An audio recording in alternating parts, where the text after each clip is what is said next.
KS లక్ష్మణరావుగా మనందరం పిలుచుకునే కలగర సాయి లక్ష్మణరావు గారు పరిచయం అక్కర్లేని పేరు. ప్రస్తుతం వారు కృష్ణా గుంటూరు జిల్లాల పట్టభద్రుల నియోజకవర్గం నుండి ఎమ్మెల్సీగా ప్రాతినిధ్యం వహిస్తున్నారు. గతంలో కూడా వారు 2 పర్యాయాలు ఎమ్మెల్సీగా బాధ్యతలు నిర్వహించుకున్నారు. ఆంధ్ర యూనివర్సిటీ నుండి పొలిటికల్ సైన్స్లో పీజీ పూర్తి చేసిన లక్ష్మణరావు గారు ఓవైపు జైన చైతన్య వేదికలో చురుకుగా బాధ్యతలు నిర్వహిస్తూనే మరోవైపు రచనా రంగంలో కూడా సిద్ధహస్తులు. వారు ఇప్పటివరకే 10కి పైగా పుస్తకాలు కూడా ప్రచురించి ఉన్నారు. పలు అంశాల పట్ల అపార అనుభవం కలిగిన లక్ష్మణరావు గారిని అడిగి ఆంధ్రప్రదేశ్ అభివృద్ధి గురించి తెలుసుకుందాం. సార్, అసలు అభివృద్ధి అంటే ఏమిటి? అభివృద్ధి అనే పదాన్ని ఏ అంశాలతో ముడిపెట్టవచ్చు అంటారు? సాధారణంగా మనం ఎవరు మాట్లాడినా రాజకీయ వ్యవస్థలో భారతదేశంలో కానీ ప్రపంచంలో ఎక్కడైనా అభివృద్ధి సాధించాలని చెప్తూ ఉంటాం. అభివృద్ధి అంటే ఏమిటి? సాధారణ ఎకనామిక్స్ అంటే మనం అర్థశాస్త్రం మనందరం చదువుకున్నాం. సాధారణ అర్థశాస్త్ర పరిభాషలో అభివృద్ధి అంటే జాతీయ ఆదాయం పెరగటం, ఉత్పత్తి పెరగటం, తలసరి ఆదాయం పెరగటం. మనం జీడిపి అంటాం, గ్రాస్ డొమెస్టిక్ ప్రొడక్ట్. అంటే జాతీయ ఆదాయం పెరగటం, జీడిపి పెరగటం, తలసరి ఆదాయం పెరగటం, ఇది అభివృద్ధిగా ఒక 100 ఏళ్ల పాటు లెక్కేశారు. 100 ఏళ్ల పాటు దీన్ని అంటే ఆర్థిక అభివృద్ధి జరిగితే చాలు, అది అభివృద్ధి అని భావించారు. కానీ తర్వాత ఇటీవల కాలంలో అభివృద్ధికి అనేక కొత్త నిర్వచనాలు వచ్చినాయి. ఆర్థిక అభివృద్ధి అవసరం, అది లేకుండా డబ్బు లేకుండా ఏమి చేయలేం కదా. ఆర్థికాభివృద్ధితో పాటు ఇవాళ సమాజంలో ఇంకొక 4 అంశాలు చర్చ జరుగుతుంది. మానవాభివృద్ధి, హ్యూమన్ డెవలప్మెంట్ అంటాం. ప్రముఖ అర్థశాస్త్రవేత్త, భారతదేశ అర్థశాస్త్రవేత్త అమర్త్య సేన్, పాకిస్తాన్ అర్థశాస్త్రవేత్త మహబూబ్ ఉల్ హక్ అని వీళ్ళు 1990లో మానవాభివృద్ధి నివేదికను తయారు చేయడం ప్రారంభించారు. హ్యూమన్ డెవలప్మెంట్ అంటే మానవాభివృద్ధి అంటే ఏమిటి?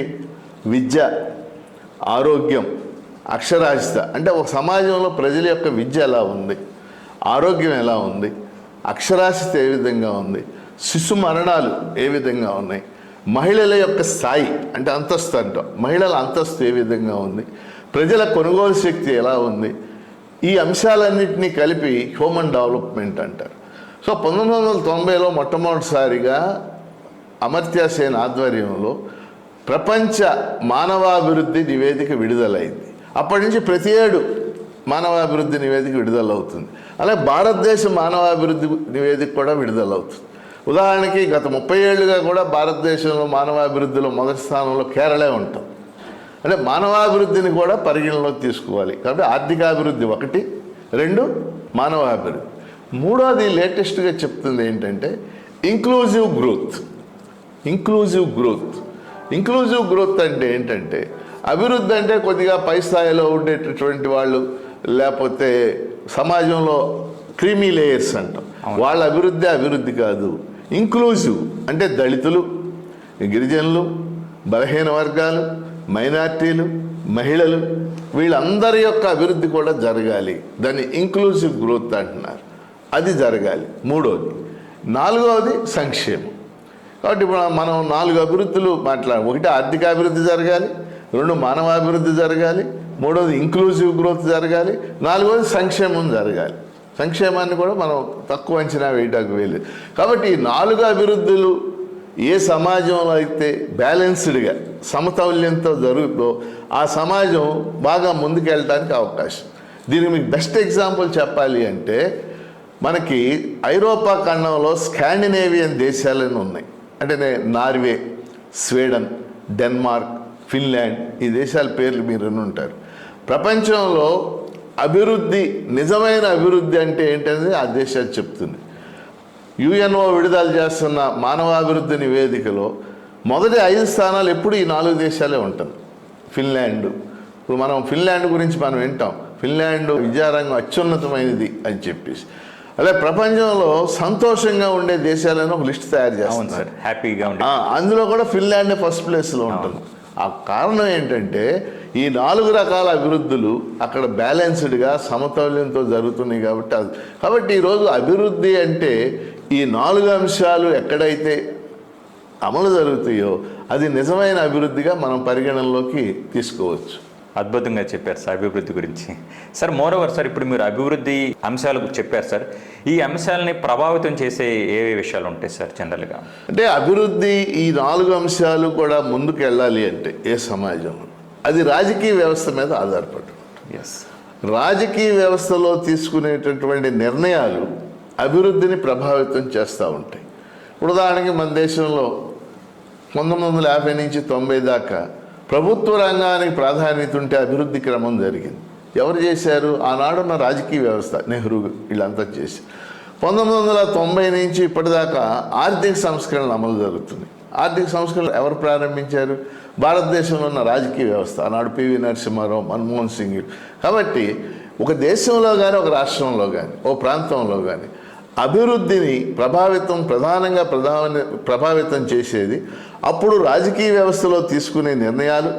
ఆ సమయంలో రాజకీయ వ్యవస్థలో అధికారంలో ఉన్నటువంటి వాళ్ళ ఆలోచన విధానం, వాళ్ళు చేసేటటువంటి నిర్ణయాలు ప్రధానంగా ప్రభావితం చేస్తాయి అనేది మనం చెప్పచ్చు.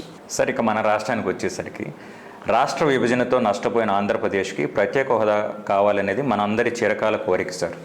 అసలు ఈ ప్రత్యేక హోదా అంటే ఏమిటి?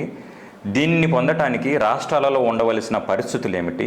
ఈ ప్రత్యేక హోదాతో మనకు ఎలాంటి లాభాలు సదుపాయాలు లభిస్తాయి సార్? వాస్తవంగా ఉమ్మడి ఆంధ్రప్రదేశ్ మనందరికీ తెలుసు. 1956 మనకి నవంబర్ 1న ఉమ్మడి ఆంధ్రప్రదేశ్ ఏర్పడింది. ఆనాడు రాయలసీమ, కోస్తా జిల్లాలు తెలంగాణతో కలిసి ఏర్పడింది. కారణాలు ఏమైనప్పటికీ తెలంగాణ ప్రాంతం కలిసి ఉండటానికి ఇష్టపడలేదు. అందుకని ప్రత్యేక తెలంగాణ ఉద్యమం 1969లో వచ్చింది. తర్వాత మళ్ళీ అది మారిపోయింది. తర్వాత కేసీఆర్ ఈ తెలంగాణ రాష్ట్ర సమితిని ఏర్పాటు చేశారు. ఉద్యమం అంతా జరిగింది. ఇది చరిత్ర. ఏదేమైనా 2014 జూన్ 2వ తారీఖున ఉమ్మడి ఆంధ్రప్రదేశ్ 2 రాష్ట్రాలుగా విడిపోయింది, తెలంగాణ, ఆంధ్రప్రదేశ్. ఈ విడిపోయేటప్పుడు పార్లమెంటులో ఒక బిల్లు ప్రతిపాదించాల్సి వచ్చింది. ఆ బిల్లు ప్రతిపాదన 2014 ఫిబ్రవరిలో జరిగింది. అప్పుడు మన్మోహన్ సింగ్ ప్రైమ్ మినిస్టర్, అంటే కాంగ్రెస్ అధికారంలో. మన్మోహన్ సింగ్ ఆ బిల్లు ప్రతిపాదిస్తూ ఏమన్నాడంటే, ఆనాటి ప్రధానమంత్రి మన్మోహన్ సింగ్, ఆంధ్రప్రదేశ్ తెలంగాణ విడిపోతున్నాయి, తెలంగాణకి హైదరాబాద్ నగరం అనేది తెలంగాణకి వెళ్ళిపోతుంది, కాబట్టి ఆంధ్రప్రదేశ్లో పరిశ్రమలు అవి తక్కువగా ఉంటాయి కాబట్టి అంటూ ఆయన ప్రకటన చేశాడు. ఇప్పుడు అది రికార్డెడ్ ఆ ప్రకటన అంతా కూడా. ఆంధ్రప్రదేశ్కి మేము 5 ఏళ్ల పాటు ప్రత్యేక హోదా ఇస్తాం అని ఆ ప్రకటన సారాంశం. ఏమిటి ప్రత్యేక హోదా అంటే? మనం స్పెషల్ కేటగిరీ స్టేటస్ అంటాం. అప్పటికే భారతదేశంలో 11 రాష్ట్రాలు, ముఖ్యంగా చిన్న చిన్న రాష్ట్రాలు, ఈశాన్య ప్రాంత రాష్ట్రాలకి ప్రత్యేక హోదా ఉంది. ఎవరిస్తారంటే ప్రత్యేక హోదా? అప్పట్లో ప్రణాళికా సంఘం ఉండేది, ప్రణాళికా సంఘం. దాన్ని రద్దు చేసి నరేంద్ర మోడీ నీతి ఆయోగ్ని ఏర్పాటు చేశారు. ఆ ప్రణాళికా సంఘం ఆయా రాష్ట్రాలలో ఉన్న పారిశ్రామిక అభివృద్ధి, ఆయా రాష్ట్రాల్లో ఉన్న వెనుకబాటుతనం, ఈ అంశాలని పరిగణనలో తీసుకుని ప్రత్యేక హోదా ఇవ్వటం జరుగుతుంది. ఆ క్రమంలో ఇవాళ ఆంధ్రప్రదేశ్ విడిపోయిన తర్వాత పరిశ్రమలు ఉండవు ఇక్కడ.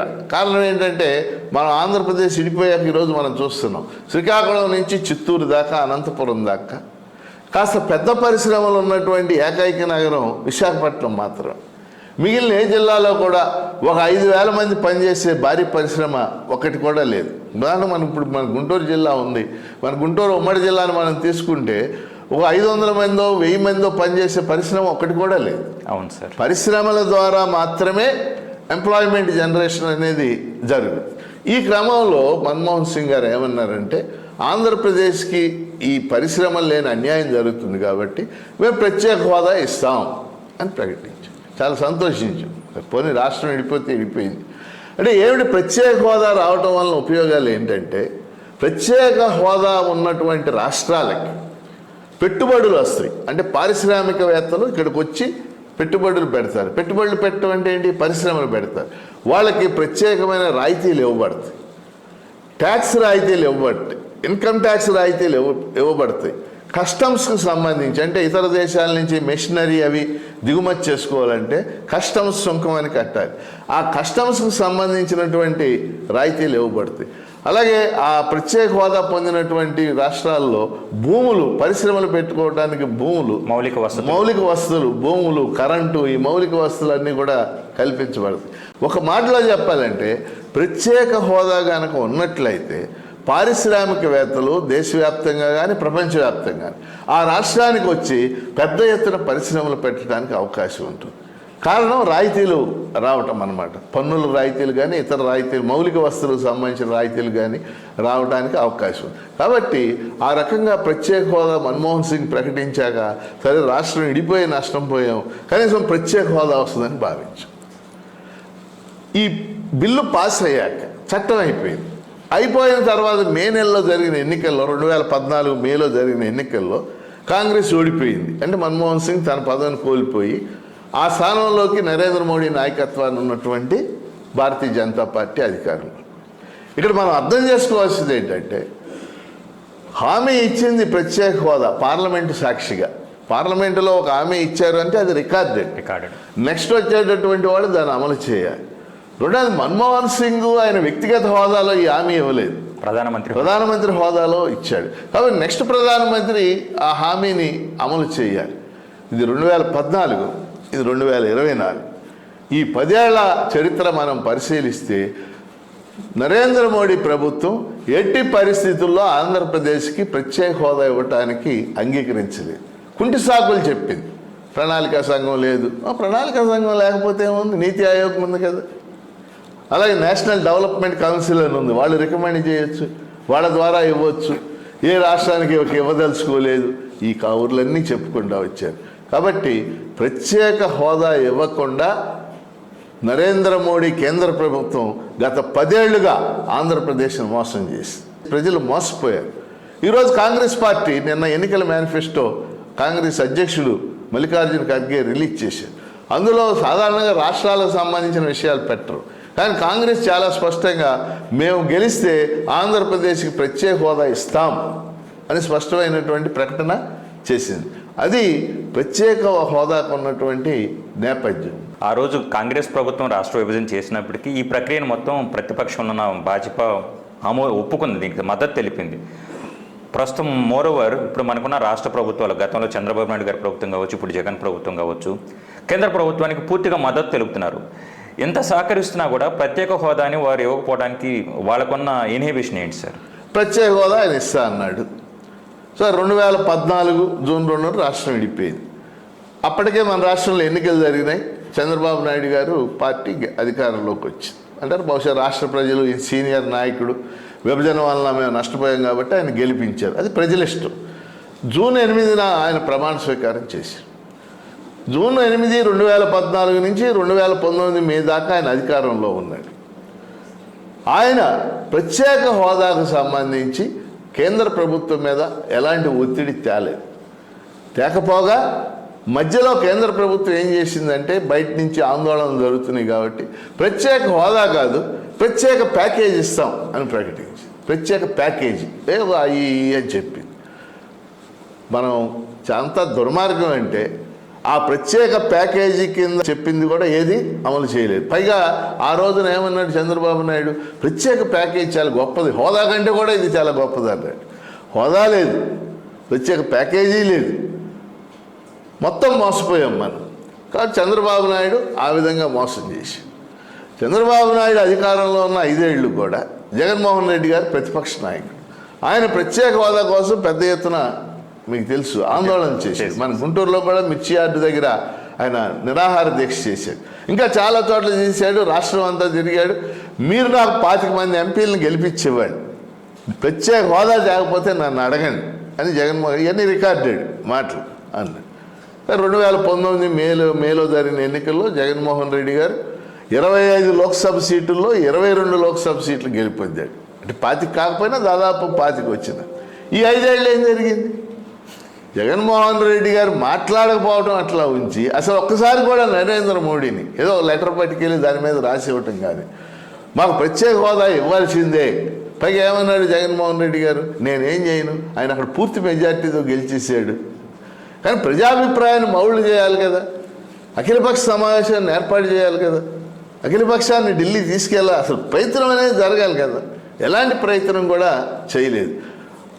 అందుకని ప్రత్యేక హోదాకు సంబంధించి ఒత్తిడి తేవటంలో వచ్చేస్తుందని నేను చెప్పను, అని ఒత్తిడి తేవడంలో గత 10 ఏళ్లుగా అధికారంలో ఈ 2 పార్టీలు కూడా విఫలం చెందినవి అనేది నాకున్న అభిప్రాయం.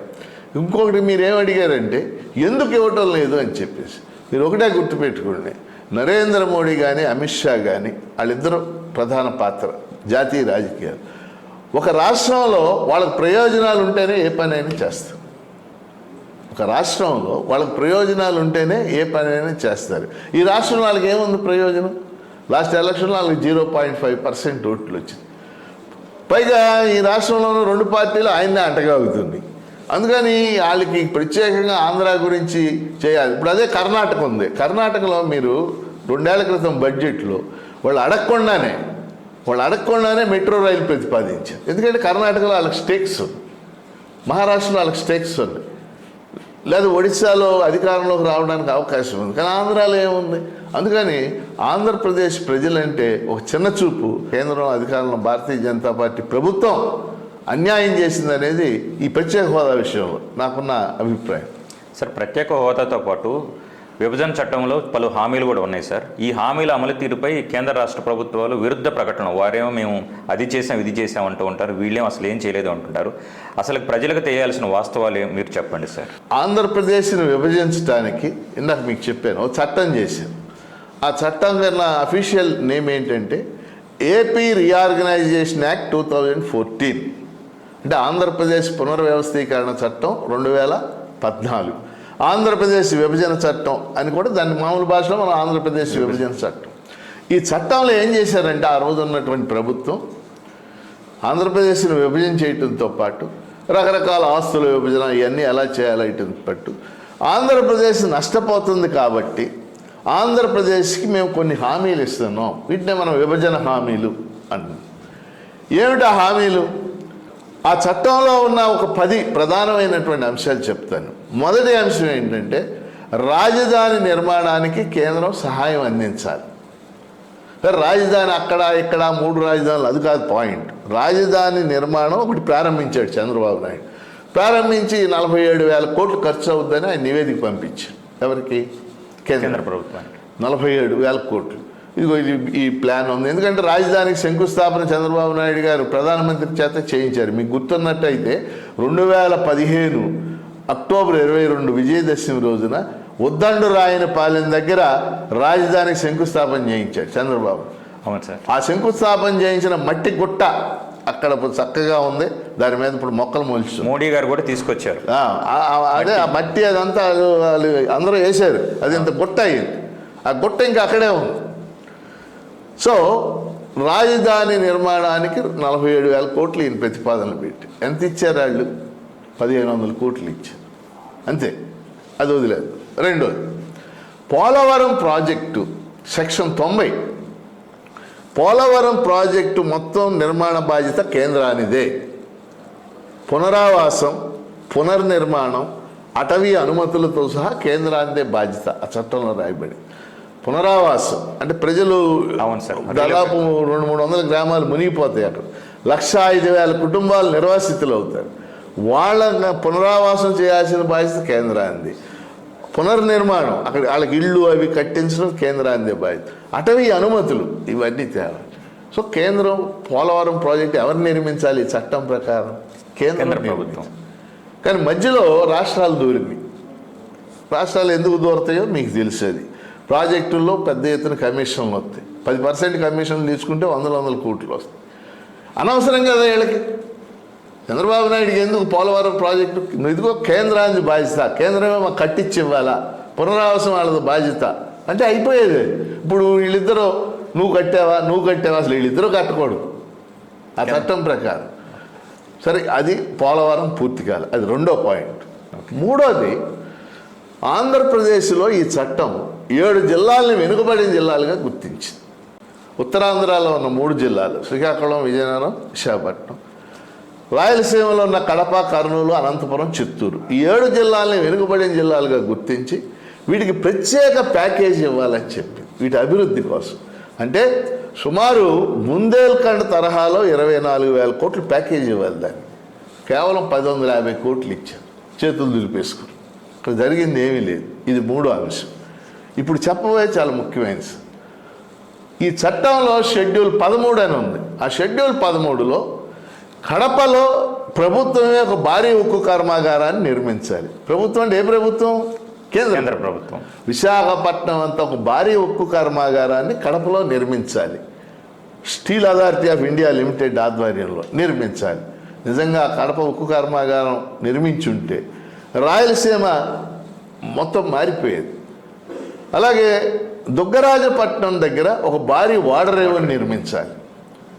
విశాఖపట్నంలో రైల్వే జోన్ నిర్మించాలి. విజయవాడ, తెనాలి వీటన్నిటినీ కలుపుతూ ఒక మెట్రో రైలు నిర్మించాలి. ఇంకా చాలా ఉన్నాయి. అన్ని ఇప్పుడు కడపలో ఉక్కు కర్మాగారం నిర్మాణం జరిగిందా? విశాఖలో ప్రైవేటీకరణ జరిగింది. ఇది నిర్మితం రైల్వే డివిజన్ ఏర్పడిందా? లేకపోతే దుగ్గరాజపట్నంలో వాటర్ పెట్టారా? రైల్వే మన మెట్రో రైలు నిర్మాణం ఏం జరిగింది ఇందులో చెప్పండి మీరు. ఏమి జరగలేదు సార్.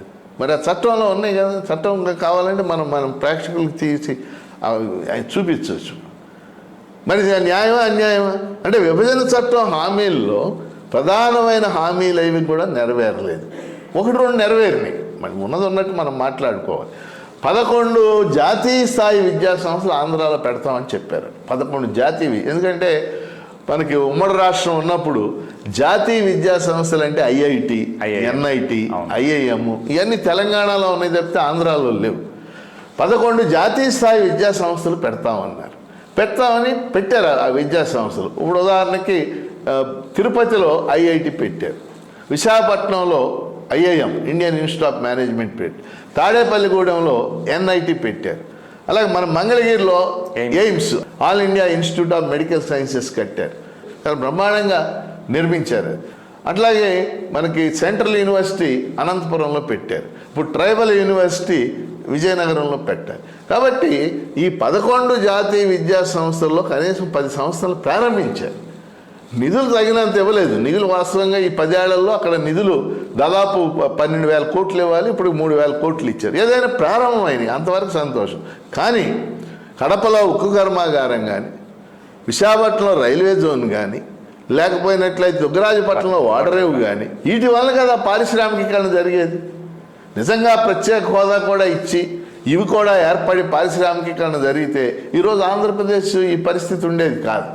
కాబట్టి విభజన చట్ట హామీలలో నరేంద్ర మోడీ ప్రభుత్వం 5 కోట్ల ఆంధ్రుల్ని అన్యాయం చేసింది, మోసం చేసింది. నా భాషలో చెప్పాలి. ఆ ఒత్తిడి తేవడంలో అటు చంద్రబాబు నాయుడు మొదటి 5 ఏళ్ళు, రెండో 5 ఏళ్ళు ఉన్న జగన్మోహన్ రెడ్డి కూడా విఫలం చెందారు అనేది నాకున్న గాఢమైన అభిప్రాయం. సార్, 2014లో రాష్ట్రం విడిపోయినప్పుడు, ఎన్నికలు జరిగినప్పుడు కొత్త రాష్ట్రం పరిపాలనలో అనుభవం ఉన్న ఒక వ్యక్తి ఉంటే కనుక రాష్ట్రం అభివృద్ధి చెందిందనే ఉద్దేశంతో చంద్రబాబు నాయుడు గారికి మద్దతు తెలిపి గెలిపించారు సార్.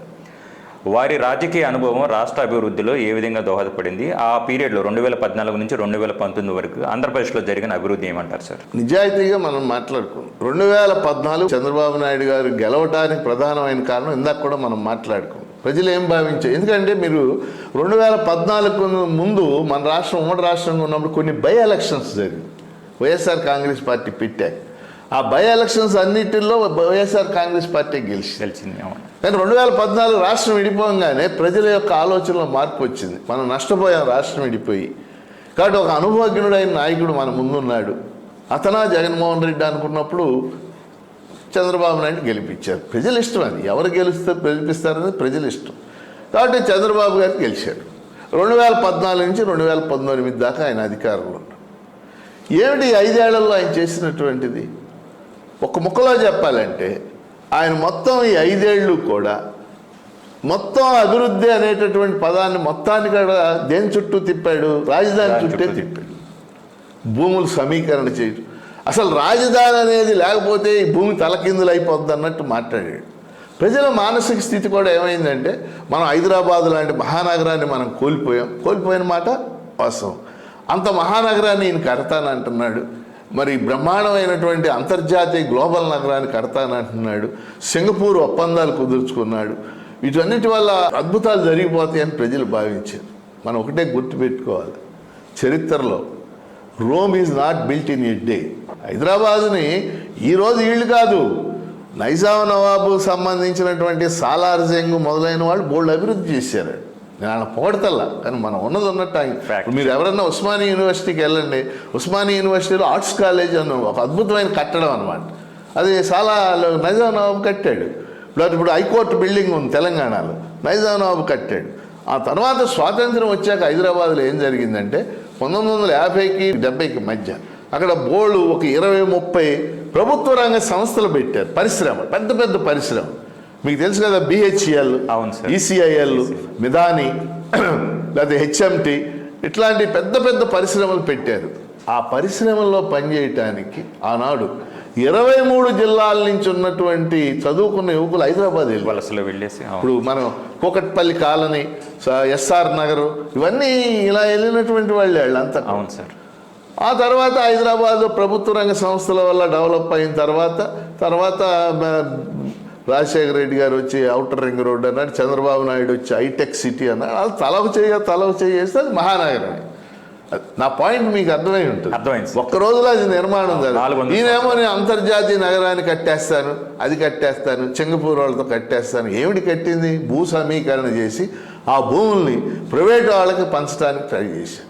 స్విచ్ ఛాలెంజ్ పద్ధతిలో చేయడానికి ప్రయత్నం చేసేది. స్విచ్ ఛాలెంజ్ పద్ధతిని ఆ రోజుల్లో మేమంతా కూడా వ్యతిరేకించాం.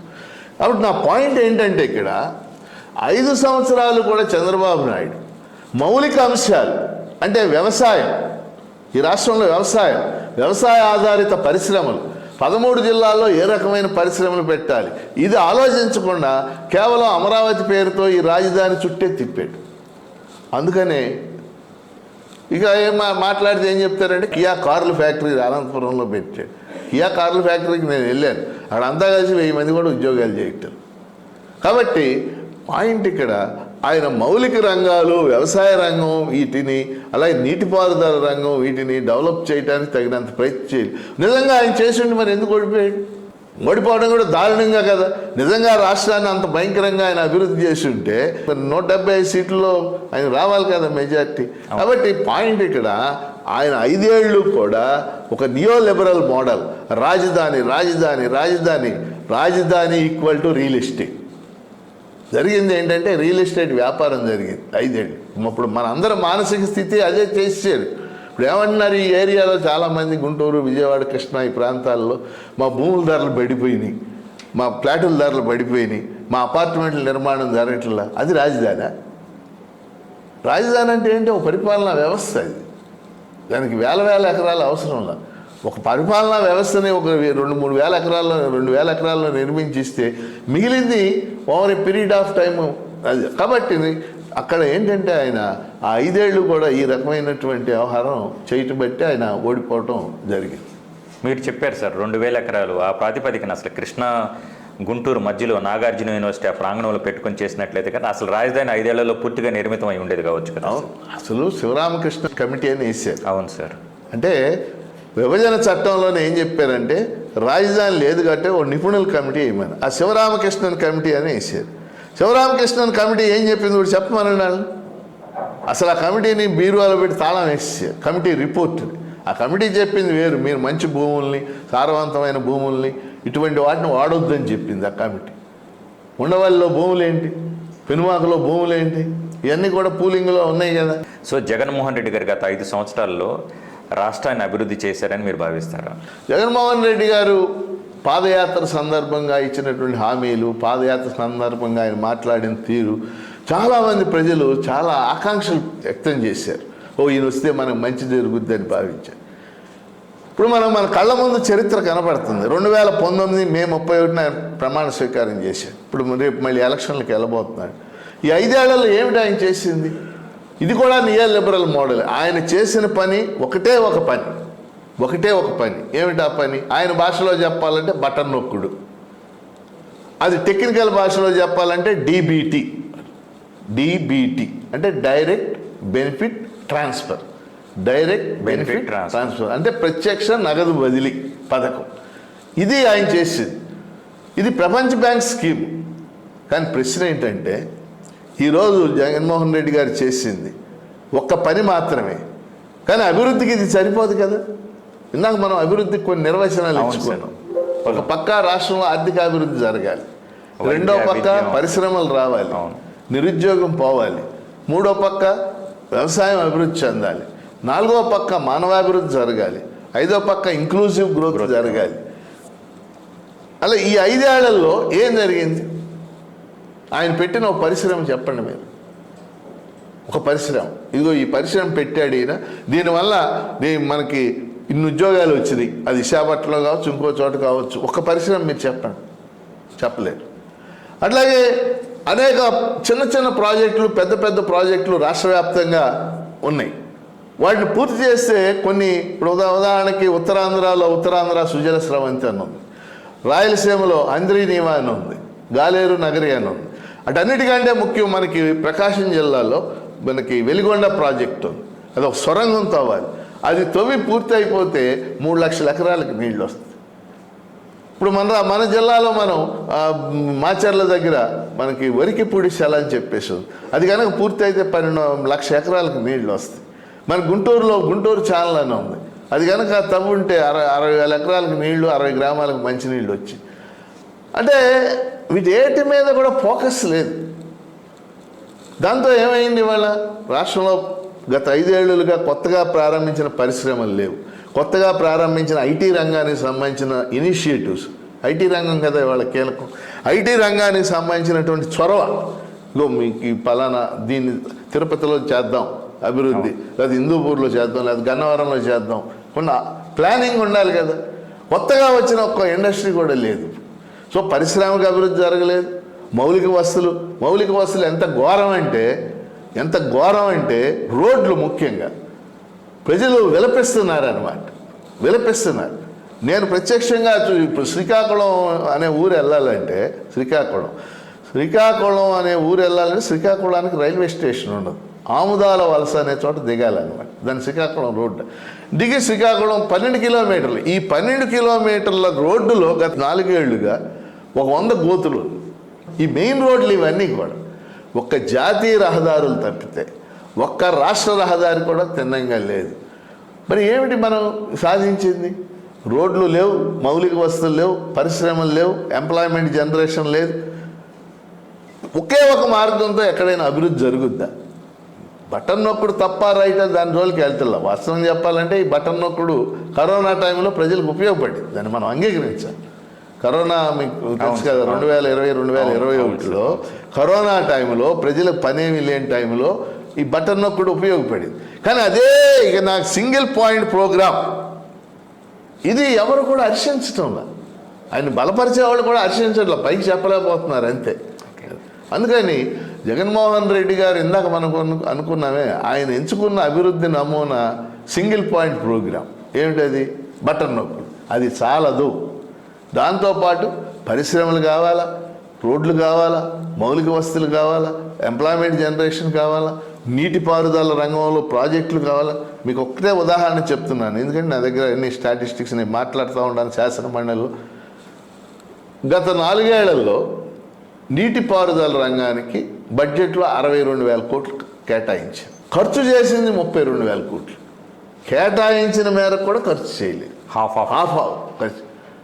ఒక పక్కేమో ప్రాజెక్టులు పూర్తి కావాలంటే డబ్బును ఖర్చు చేయాలి కదా. అంటే ఆ 31,000 కోట్ల సంక్షేమ పథకాలకు వీటికే ఈ బటన్ నొక్కడే ఈ పూర్తి సంక్షేమ పథకాలు కూడా కాదు అసలు.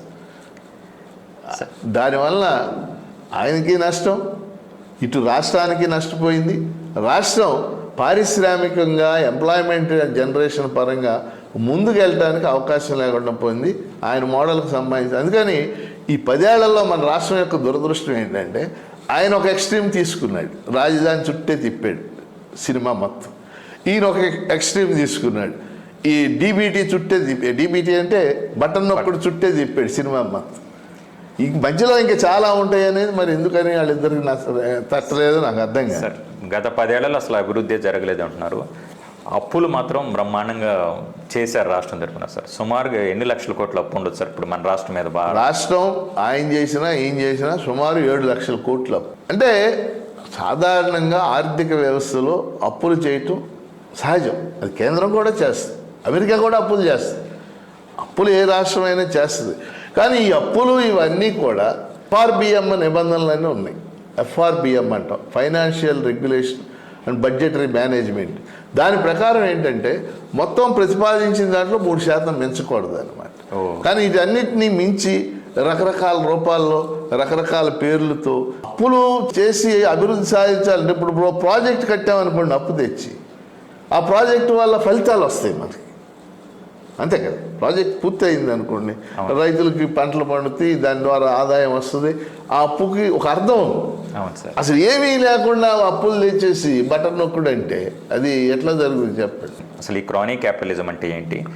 ఈ క్రానిక్ క్యాపిటలిజం ఆంధ్రప్రదేశ్లో అసలుకి ఏ స్థాయిలో ఉంది? ముఖ్యంగా ఈ క్రానిక్ క్యాపిటలిజానికి ఒక ఇండెక్స్ అంటూ పెడితే మన రాష్ట్రం ఎన్నో ర్యాంకులో ఉండొచ్చు అంటారు సార్. ఇప్పుడు మామూలుగా మన అందరం చాలామంది మనం చదువుకున్న వాళ్ళం క్యాపిటలిజం అనే పదం వింటాం. క్యాపిటలిజం అంటే ఏంటంటే పెట్టుబడిదారీ విధానం. పెట్టుబడిదారుడు ఏం చేస్తాడంటే పెట్టుబడి పెడతాడు, దేనికోసం? లాభం కోసం. ఆ పెట్టుబడితో ఫ్యాక్టరీ పెడతాడు, అది లాభాలు వస్తే ఇంకో ఫ్యాక్టరీ పెడతాడు. ఇప్పుడు టాటాలు బిర్లాల గురించి మనం చిన్నప్పటి నుంచి వాళ్ళు చాలా మంచివాళ్ళు అనిపిస్తున్నారు ఇప్పుడు వాళ్ళతో పోల్చుకుంటే. టాటాలు బిర్లాలు ఏం చేశారు పాపం? పెట్టుబడి పెట్టి ఓ ఫ్యాక్టరీ పెట్టి, అది లాభాలు వస్తే ఇంకో ఫ్యాక్టరీ పెట్టి, అది లాభాలు వస్తే ఇంకో, అది మంచిది, ఎందుకని కొంత ఎంప్లాయ్మెంట్ జనరేషన్ జరిగింది. కానీ ఇప్పుడు భారతదేశ ఆర్థిక రాజకీయ రంగాన్ని శాసిస్తున్న పదం క్రోనీ క్యాపిటలిజం. క్రోనీ క్యాపిటలిజం అంటే దానికి తెలుగు అర్థం ఆశ్రిత పెట్టుబడిదారీ విధానం. ఆశ్రిత పెట్టుబడిదారీ విధానం అంటే ఏంటంటే రాజకీయ అధికారంలో ఉన్నవాళ్ళు రకరకాల ప్రయోజనాలని తమ చుట్టూ ఉన్న వాళ్ళకి పంచిపెట్టడం అన్నమాట. తమను ఆశ్రయించిన వాళ్ళకి పంచిపెట్టడం. ఏ రూపంలో పంచిపెడుతున్నారు? ఏదో 10 రూపాయలు 20 రూపాయలు ఇవ్వడం కాదు. ఇది భూములు రకరకాల పేర్లతో, సెజ్జల పేరుతో, పరిశ్రమల పేరుతో భూముల్ని పంచేయటం. ఆ భూములు వాళ్ళకి, ఆ ప్రభుత్వానికి కూడా కాదు, ఎవరు రైతుల దగ్గర తీసుకుంటారు, వీళ్ళకి పంచిపెడతారు. భూముల పంపిణీ, మైనింగు, ఖనిజాలను తవ్వుకునే అవకాశాలు ఇచ్చేయటం, అలాగే మనకి భూ కబ్జాలు. 4వది ఈ మైనింగ్తో పాటు మనకి లైసెన్స్ ఇసుక. ఇవాళ ఇసుక అనేది ఒక పెద్ద ఆదాయ వనరు. ఇసుక తవ్వుకోవడానికి అవకాశాలు, ఈ రకరకాల 5వది వ్యాపారాలు, వాళ్ళ వ్యాపారాలు పెంచుకోవడానికి అవకాశాలు. ఈ రకమైనటువంటి అవకాశాలు తమ చుట్టూ ఉన్న వాళ్ళకి పంపిణీ చేయటమే క్రోనీ క్యాపిటలిజం. కాబట్టి ఇవాళ భారతదేశంలోనూ జరుగుతుంది, మన దేశంలోనూ జరుగుతుంది, మన రాష్ట్రంలో కూడా జరుగుతుంది. ఇప్పుడు ఉదాహరణకు మన భారతదేశంలో మీ క్లాసిక్ ఎగ్జాంపుల్ గౌతమ్ అదానీ. ఇప్పుడు అంబానీల గురించి మనం మొదటిదా మాట్లాడాం కదా. గౌతమ్ అదానీ అనే ఆయన ఆస్తులు 2014లో 50,000 కోట్లు. 2023 డిసెంబర్ 31 నాటికి 10,60,000 కోట్లు.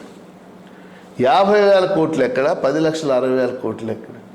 అంటే నరేంద్ర మోడీ ప్రభుత్వం చేసినటువంటి క్రోనీ క్యాపిటలిజం నిర్ణయాలు ఆయనకి ఉపయోగపడినాయి. వాటర్ రేవులు ఆయనకు వచ్చేటట్టు చేశారు, ఎయిర్పోర్ట్లు అంటే విమానాశ్రయాలు ఆయనకు వచ్చేటట్టు చేశారు.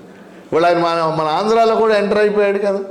అదాని గంగవరం పోర్ట్ ఆయన చేతిలోకి వెళ్ళిపోతుంది, కృష్ణపట్నం పోర్ట్ ఆయన, బహుశా మన ఆంధ్రప్రదేశ్లో విమానాశ్రయాలు కూడా తొందరలో ఆయనకి వెళ్ళిపోయే అవకాశం. ఇది క్రోనీ క్యాపిటలిజం.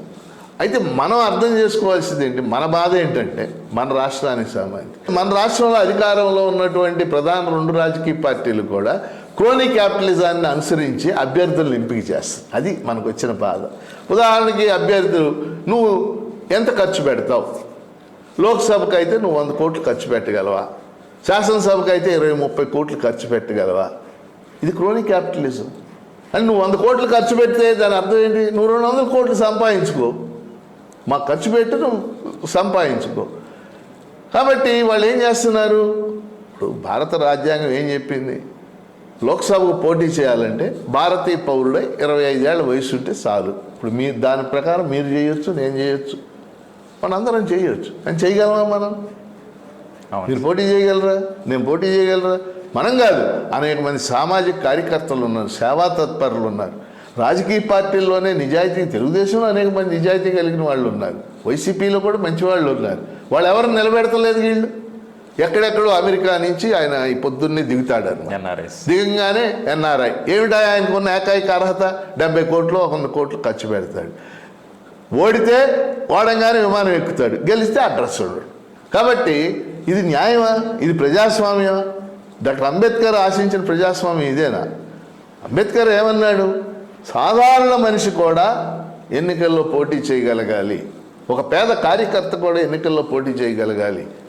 అందుకని ఆయన భారతీయ పౌరుడు 25 ఏళ్ల వయసు చాలు అని పెట్టాడు. ఇప్పుడు 25 వయసు వాళ్ళం చాలామంది ఉన్నాం, మనం పోటీ చేయగలం ఆ ఇంటిల్లో. కాబట్టి క్రోనీ క్యాపిటలిజం అనేది ఆంధ్రప్రదేశ్ రాజకీయాలను ప్రభావితం చేస్తూ మొత్తం ఎవరు నిలబడుతున్నారు? అందరూ నియోరిచ్చి, అంటే ఆకస్మికంగా ధనవంతులైన వాళ్ళు, ఎన్ఆర్ఐలుగా వెళ్ళినటువంటి వాళ్ళు, పారిశ్రామికవేత్తలు, వీళ్ళకు మాత్రమే సీట్లు ఇచ్చినట్లయితే సాధారణ కార్యకర్తల పరిస్థితి ఏమిటి?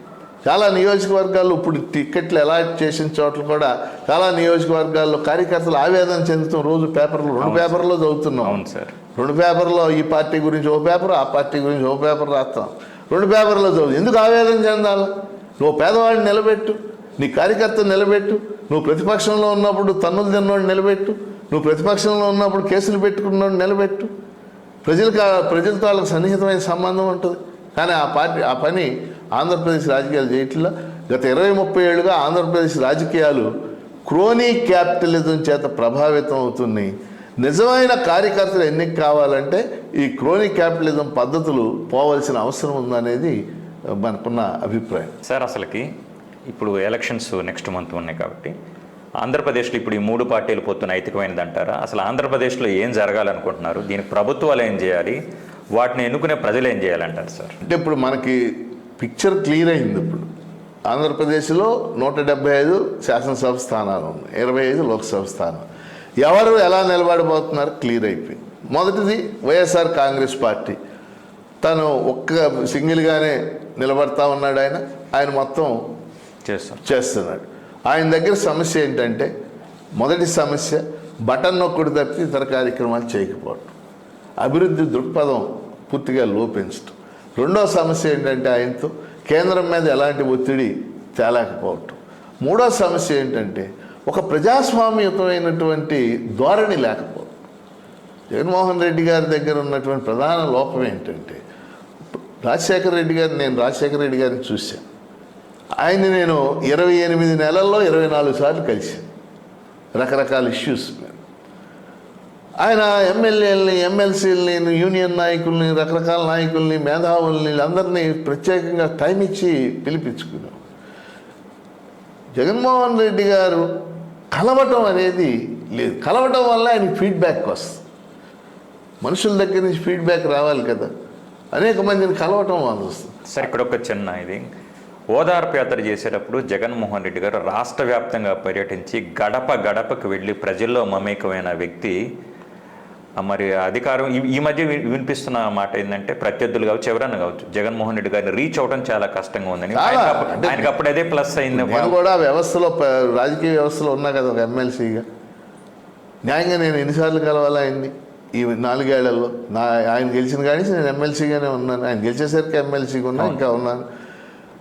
కానీ మేము రీచ్ కావడం చాలా కష్టం. యూనియన్ లీడర్లు, ఎన్జిఓలు, ఉపాధ్యాయ సంఘాలు వీళ్ళందరూ కూడా తరచుగా రాజశేఖర రెడ్డి గారిని కలిసేవాళ్ళు, వాళ్ళ బాధలు చెప్పుకునేవాళ్ళు. వాళ్ళకి కొంత కన్సోలేషను, లేకపోతే ఆయనకి వాళ్ళు ఏమైనా కొన్ని తీర్చగలిగిన తీర్చేవాడు, లేకపోయినట్లయితే మేధావులు అనేక మంది కలిసేవాళ్ళు.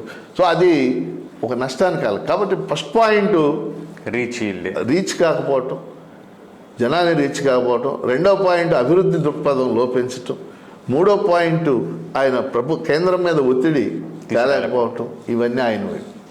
రెండో భాగంలో రెండో వైపు ఇవాళ ఈ 175 సీట్లలో తెలుగుదేశం, జనసేన, భారతీయ జనతా పార్టీ పొత్తు పెట్టుకుని పోటీ చేస్తుంది. సో మనకి పొత్తులో సీట్లు ఇవన్నీ ఖరారు అయిపోయినాయి. అంటే పొత్తు పెట్టుకోవడం కరెక్టా కదా, అది రాజకీయ పార్టీలుగా వాళ్ళ ఇష్టం. కానీ వ్యాఖ్యానం చేసే హక్కు మనకు ఉంది. అవును సార్, అంతే కదా. పొత్తు పెట్టుకోవడం రాజకీయ పార్టీ నాయకుడు చంద్రబాబు నాయుడు గారు, ఆ పార్టీ జాతీయ అధ్యక్షుడు పవన్ కళ్యాణ్ గారు, ఆ పార్టీకి హోల్ అండ్ సోల్ ఆయనే కాబట్టి వాళ్ళు నిర్ణయించుకుంటారు. కానీ వ్యాఖ్యానం చేసే హక్కు మనకుంది. ఇవాళ వాళ్ళు పొత్తు పెట్టుకుని పోటీ చేస్తున్నారు.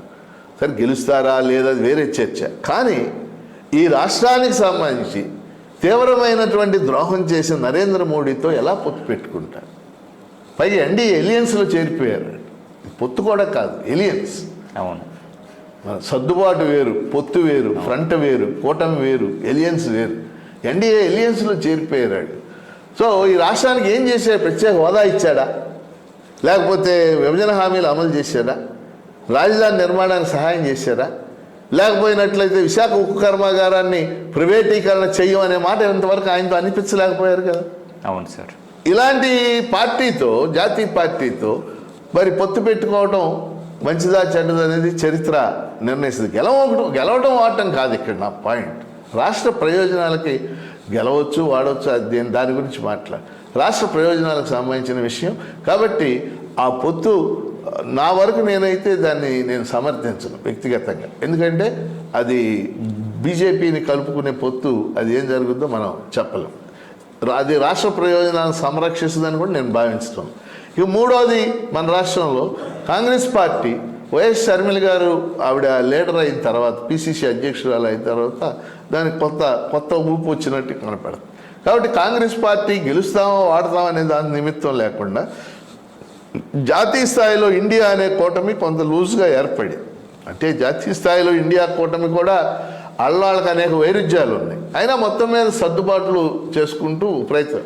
అందులో భాగంగా ఇక్కడ కూడా Congress party, CPI, CPM, Aam Aadmi party లాంటి పార్టీలన్నీ ఒక సర్దుబాటు చేసుకుని పోటీ చేయాలని చెప్పేసి భావిస్తున్నాయి. వాళ్ళు కూడా ఈ 170 సీట్లకి 25 లోక్సభ సీట్లకి పోటీ చేయబోతున్నారు. అందులో భాగంగా సిపిఎం పార్టీకి ఒక లోక్సభ సీటు అరకు, అలాగే ఒక 8దో 9దో శాసనసభ సీటు, అలాగే సిపిఐ పార్టీకి ఒక లోక్సభ సీటు గుంటూరు లోక్సభ, అలాగే 8దో 9దో అసెంబ్లీ సీట్, అలాగే ఆమ్ ఆద్మీ పార్టీకి ఒక 2-3 సీట్లు ఇలా ఇచ్చి సర్దుబాటు. అయితే వాళ్ళు ఇక్కడ పాయింట్ ఏంటంటే, అంటే వాళ్ళు గెలుస్తారా? గెలవకపోవచ్చు. అనేక సందర్భాల్లో ఎన్నికల్లో గెలవచ్చు, గెలవకపోవచ్చు. కానీ ఎన్నికలు అన్న తర్వాత అనేక విధానాలు ఉంటాయి. ఆ విధానాలని ఎక్స్ప్లెయిన్ చేసే పరిస్థితి ఉంటుంది. దేశ రాజకీయాలను ప్రభావితం చేసే అంశాలను ప్రచారం చేసుకునే అవకాశం ఉంటుంది. కాబట్టి ఆ కూటమి పోటీ చేస్తుంది. కాబట్టి ఫైనల్గా నేను చెప్పేది ఏంటంటే, మనం వ్యాఖ్యానం మాత్రమే చేయగలం. నేను నమ్మేది ఏంటంటే, ఒక పొలిటికల్ సైన్స్ అధ్యాపకుడిగా ప్రపంచంలో చరిత్ర నిర్మాతల ప్రజలు. ఏ చరిత్ర అయినా నిర్మించింది ప్రజలే సోదక శక్తి. వాళ్ళు ఏమనుకుంటే అదే జరుగుతుంది. కాబట్టి ప్రజలు చరిత్ర నిర్మాతలు. కాబట్టి ఈ రాష్ట్రంలో వాళ్ళకున్న భారతదేశ ప్రజలు, నాకు అవగాహన ఉన్నంత వరకు వాళ్ళకున్న గివెన్ సిచ్యువేషన్లో వాళ్ళు ఎప్పుడూ కూడా మెచ్యూర్డ్గానే బిహేవ్ చేశారు. అలాగే ఈ రాష్ట్రంలో కూడా ప్రజలు వాళ్ళకు ఉన్నటువంటి ఆప్షన్స్లో వాళ్ళకి ఏది కావలిస్తే అది ఎన్నుకుంటారు. దాన్ని బట్టి పరిపాలన జరుగుద్ది. అయితే నేను భావించేది ఏంటంటే, ప్రజాస్వామ్యంలో ఒకళ్ళు గెలుస్తారు, ఒకళ్ళు ఓడతారు. గొప్ప వాళ్ళు ఓడిపోయారు, మనకు తెలుసు. గొప్ప వాళ్ళు గెలిచారు. మన దేశ రాజకీయాలు మీరు చూడండి, ఇందిరాగాంధీ మహానాయకురాలు. అవును సార్. 70 ఏళ్ళు ఆవిడ ఓడిపోయింది. అవును సార్. ఆవిడ నియోజకవర్గంలో ఆవిడ ఓడిపోయింది. ఎన్టీ రామారావు గారు మహానాయకుడు, తెలుగుదేశం పార్టీ వ్యవస్థాపకుడు. 83లో 85లో ఆయన చాలా ఘనంగా గెలిచాడు. 89లో రామారావు గారు ఓడిపోయాడు. అవును సార్. అంటే గెలుపోవటములు ప్రజాస్వామ్యంలో ప్రజల ఇష్టాలు. కానీ గెలుపొందిన పార్టీ అధికార పక్షంగాను, ఓడిపోయిన పార్టీ ప్రతిపక్షంగాను తమ వంతు బాధ్యతను సక్రమంగా నిర్వహించాలి. కానీ మన రాష్ట్రంలో అది జరగటం లేదు. ఎవరు గెలిచినాక సహించాలి కదా. నువ్వు మొన్నదాకా ప్రతిపక్షంలో ఉన్నావు, అధికార పక్షం అయ్యావు, దానికి అనుగుణంగా నిర్ణయాలు తీసుకుంది. మొన్నదాకా నువ్వు అధికార పక్షం, ఇప్పుడు ప్రతిపక్షం అయ్యావు, ప్రతిపక్ష పాత్ర పోషించాలి కదా. ఆ రకంగా మన రాష్ట్రంలో జరగాలని చెప్పేసి కోరుకుంటున్నాను. రాష్ట్రంలో అభివృద్ధి ఇవన్నీ పక్కన పెట్టేసి రాజకీయాలు ఎక్కువ కులాల చుట్టూ జరుగుతున్నాయి. ముఖ్యంగా మన ఆంధ్రాలో మరీ ఎక్కువ నా భావన సార్. దీన్ని మనం ఓవర్కమ్ చేయాల్సిన అవసరం ఎంతైనా ఉందంటారు కదా సార్. అంటే మనం గుర్తుపెట్టుకోవాల్సింది, భారతదేశంలో కులం అనేది ఒక వాస్తవం. కులానికి రాజకీయాలకు సంబంధం ఉంది మొదటి నుంచి కూడా. సో రాజకీయాలు ఎన్నికలు జరిగేటప్పుడు కులం ఒక పాత్ర పోషిస్తుంది. కులమే ప్రధాన పాత్ర వహించదు. ఒక ఎన్నికల్లో రాజకీయ పార్టీలు గెలుపొందటానికి రకరకాల కారణాలు ఉంటాయి. అందులో కులం అనేది ఒక అంశం మాత్రం. అది మిగిలిన రాష్ట్రాల కంటే ఏపీలో ఒక పాలు ఎక్కువ ఉంది. అందుకని కులం ఫలానా కులస్తులు అందరూ ఒకే పార్టీకి వేసేస్తారు, ఫలానా ఇప్పుడు మనం పేపర్లో చదువుతున్నట్టు రోజు మనం మాట్లాడుకుంటున్నట్టు ఉండదు. ఓకే, వాళ్ళకి కొన్ని లెక్కలు ఉంటాయి, ఓకే, ప్రజలకు కొన్ని లెక్కలు ఉంటాయి. ఆ లెక్క బీసీలంతా తెలుగుదేశానికి వేసేస్తారు, ఎస్సీ మాలంతా వైసీపీకి వేసేస్తారు, లేకపోతే ఎస్సీ మాదిలంతా వాళ్ళకి వేసేస్తారు, కమ్మాలంతా తెలుగుదేశానికి వేస్తారు, రెడ్లంతా వైసీపీకి ఎత్తే ఇప్పుడు రాయలసీమలో కూడా తెలుగుదేశానికి ఓట్లు వస్తున్నాయి కదా. అవును సార్, ఓడిపోవచ్చు, గెలవచ్చు, కానీ 40% ఓట్ ఓట్లు బ్యాంక్ వస్తున్నాయి అక్కడ. మరి ఎలా వస్తున్నాయి? It's only one factor, one of the factor. కులం అనే దానికి ఎన్నికల్లో రాజకీయాల్లో ఒక ముఖ్యమైన పాత్ర ఉంటుంది, కానీ కులమే గెలిపించదు. ఇతర అనేక కులమే గెలిపిస్తే ఇంత ఈ క్యాండిడేట్లు గొడవ వీళ్ళ చుట్టూ ప్రజల చుట్టూ తిరుగుతుంది. ఎందుకు రాజకీయ నాయకులు అందరూ ఎన్ఆర్ఐలు అందరూ పొద్దున్న ఈ ఎండలో కూడా ప్రజల చుట్టూ ఎందుకు తిరుగుతున్నారు? ఓకే సార్, ఈ ఇంటర్వ్యూ ముగించే ముందు సార్, మా గురువుగారు రావి రంగారావు గారు ఉన్నారు సార్, మినీ కవిత పితామహులు. వారి చేత ప్రశంస పొందిన ఒక 2 మినీ కవితలు సార్ ఒక్క నిమిషంలో చెప్పేసి ముగిస్తాను సార్. ఓటు సిరా చుక్కని సారా చుక్కకై అమ్ముకోకు, నీ బ్రతుకు నావకదే చుక్కని. ఓటర్కి నేను అప్పీల్ చేస్తున్న ఒక చిన్న రిక్వెస్ట్ సార్. అట్లాగే సార్, చట్టసభలో న్యాయ కిరీటాన్ని ధరించి ధర్మసింహాసనాన్ని అధిష్ఠించిన అధికారం వెలిగిపోతుంది. ఆహా, నా కళ నిజమైతే ఎంత బాగుండు, నా కళ నిజమైద్ది అంటారు సార్. అవ్వాలని కోరుకుందాం. అంటే ఒకటి ధనంజయ రెడ్డి గారు, చివరిగా నేను కూడా ఒక అంశం చెప్పదలుచుకున్నాను. రాజనీతి శాస్త్ర అధ్యాపకుడు చెప్తున్న ఈ మాట, ఇండియన్ డెమోక్రసీ అంటే భారత ప్రజాస్వామ్యం ఫెయిల్యూరా సక్సెస్,